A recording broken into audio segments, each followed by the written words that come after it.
আসসালামু আলাইকুম প্রিয় বন্ধুরা, কেমন আছেন? আজকে একটু অন্যরকম ভিডিও নিয়ে আসছি, দেখতে পাচ্ছেন। আজকে আমি সময় টিভিতে ওদের খবরটা দেখতেছিলাম, রাকিব হোসেনের, মিথিলা, তারপর অন্তরা, ওদের সাথে যাই হোক একটা মনে হয় তাদের ঝামেলা হয়েছে।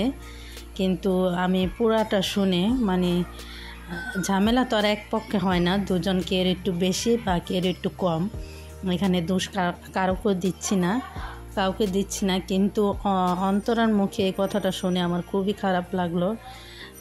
মিথিলা অন্তরাকে বলে যে তোমার বাবা সিএনজি চালায়, অন্তরার দুই বিয়ে, সেটাই বলতেছিলাম। অন্তরার দুই বিয়ে সেটা তো বড় কথা না, কিন্তু তার বাবা সিএনজি চালক, এটা শুনে খুব খারাপ লাগলো। একজনের পার্সোনাল কথা না বলাই ভালো। তার বাবা সিএনজি চালক বা সিএনজি চালায়, সেটা তো বড় কথা না। সে তো চুরি করে না, কাজ করে খায়।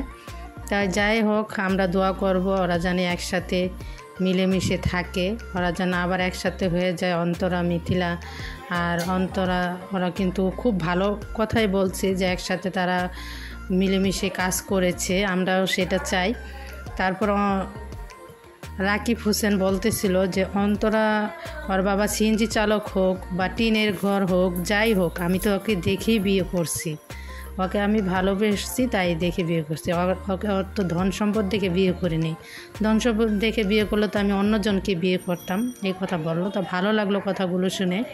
তা আমরা চাই তারা আবারও একসাথে সবাই কাজ করুক, কেননা একসাথে কাজ করলে হিংসা করে তো লাভ নেই। একসাথে আমরা দোয়া করি একসাথে কাজ করুক, আর কথা বললেই কিন্তু বাড়ে। তো একসাথে সবাই মিলে কাজ করুক, এই দোয়াই রইল। আল্লাহ হাফেজ।